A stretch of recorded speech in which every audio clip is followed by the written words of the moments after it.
अभी स्थिति नहीं है ऐसी जैसी आप बोल रहे हो। अगर ये स्थिति होती तो ये शब्द बोलते नहीं आप। किसी ने पूछा आपके गुरुदेव का स्थान आपके हृदय में क्या है? किसी ने तो नहीं पूछा ना। ये अहम बोल रहा है, स्थिति नहीं। देखो ये परमार्थ का गढ़ है जहाँ बैठे हो। यहाँ बिल्कुल जैसे होता है ना कि हाई क्वालिटी का डॉक्टर, हाई क्वालिटी का इंजेक्शन, बिल्कुल भी चूक नहीं यहाँ होगी। ये स्थिति नहीं बोल रही, अहम बोल रहा है।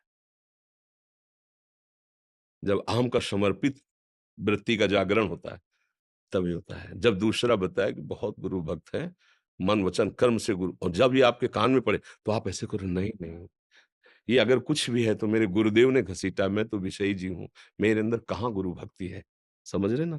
ये मार्ग अभी दूसरा चल रहा है। अब ये सत्य मार्ग का भाव नहीं है, जो अंदर प्रकट हो रहा है। क्योंकि आप कृपा करके आए हो ना, तो आए तो इसीलिए हो ना कि हम आप परमार्थ की वार्ता करें। गुरु चरणों में जब प्रेम हो जाएगा, तो आप नहीं बचोगे, केवल गुरुदेव ही बचेंगे। आपको अनुभव होगा। तन, मन, वचन, कर्म, चेष्टा, मेरे गुरुदेव, जैसे अर्जुन का रथ पकड़ जगत गुरु बैठे हैं ना भगवान, ऐसे तुम्हारे गुरुदेव बैठे हैं तुम। जब गुरुदेव के स्थान के सिवा कोई स्थान नहीं, तो आपको हम महत्व बता रहे हैं, स्थिति जागृत हो जाएगी। अमीर खुसरो नाम के बहुत बड़े व्यापारी थे रत्नों के। तो एक फकीर के पास एक गरीब ब्राह्मण जाता था। सोचा बाबा सिद्ध हैं, कुछ धन दे देंगे, बेटी का ब्याह हो जाएगा। बोले बाबा बेटी का ब्याह है, कुछ देखो। जो वास्तविक भगवान के मार्ग के पथिक होते हैं, उनको मांगना नहीं आता। तो कहा कि परसों आ जाना, टाल दिया, परसों आ, परसों आए बाबा, वो बेटी के ब्याह के लिए आपके, आपने कहा था परसों आए, परसों आ जाना। सिद्ध फकीर थे बाबा, वो कहा भाई ये लकड़ी की पादुका है, ले जाओ। तो संत के प्रति जो श्रद्धा रखते हैं वो उपहास नहीं करते। पादुका उठाई, माथे पे रखा, चल दिया। पर वो सोच रहे थे कि इन पादुकाओं से क्या होगा? अगर हम बेचे भी तो 2 4 10 रुपए की कोई खरीदेगा, और बेटी के ब्याह में तो बहुत पैसा लगता है। पर बाबा कृपा करके पादुका दी, तो कोई न कोई तो रहस्य होगा ही। ऐसे पादुका ले चले जा रहे। उधर अपने गुरुदेव को सर्वस्व मानने वाले अमीर खुसरो जी आ रहे थे। 13 ऊँटों में हीरा जवाहरात सब लदा हुआ था।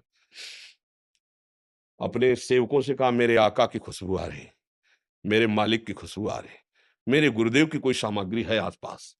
एकदम बावरे बन गए, गुरुनिष्ठ थे। भला पादुका में खुशबू होती है, ये गुरुनिष्ठा। देखा तो एक आदमी कहाँ से आ रहे हो? बोले बाबा के पास से आ रहे हैं। अच्छा, क्या दिया बाबा ने? पादुका। बाबा ने पादुका दे दी तुम्हें? बोले जी। बेचोगे? बोले हाँ, हमारे काम के तो है नहीं, हम तो यही सोच रहे थे। बोले 13 ऊँटों में अशर्फियाँ और जवाहरात ले जाओ, पादुका मुझे दे दो। पादुका ली सर पे रख के गए, ऊँटों सहित सेवकों सहित सब दे दिए। गुरुदेव पादुका लाए हैं। कितने की लाए हो? 13 ऊँटों में अशर्फी और सब सेवक सहित। हाँ, सस्ती ले ली, रख दो पादुका। ये गुरु, गुरु से बढ़कर कोई नहीं जिसके हृदय में, तो वो ये जीवन, प्राण समर्पित, जीवन समर्पित। अब वहां कहने का कौन बचा है? बचा कहने वाला कौन है? ये अभी हम चलना चाहते हैं, वो बनना चाहते हैं, गुरुनिष्ठ होना चाहते हैं। जब आप गुरु को समर्पित हो जाओगे ना, तो आप में और गुरु में कोई भेद नहीं रह जाएगा। क्योंकि जो आत्म तत्व गुरुदेव है ना, वही आप बने बैठे हैं। उस अखंड मंडलाकारम व्याप्तम येन चरा। गुरु और शिष्य दोनों एक हो गए। ये है शिष्य का सम, लहर खत्म तो समुद्र ही समुद्र तो है ना।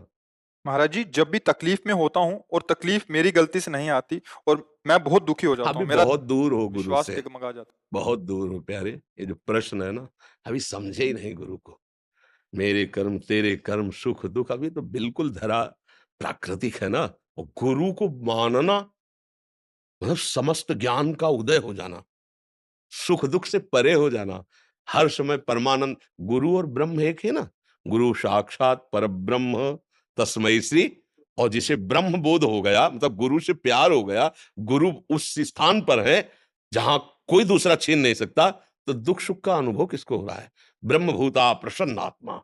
जब गुरु को सर्वश्रेष्ठ मान लोगे, तो गुरु ऐसी जगह तुम्हें लेके गोद में बैठ जाएंगे जो द्वंद्व विमुक्ता सुख दुख संगई।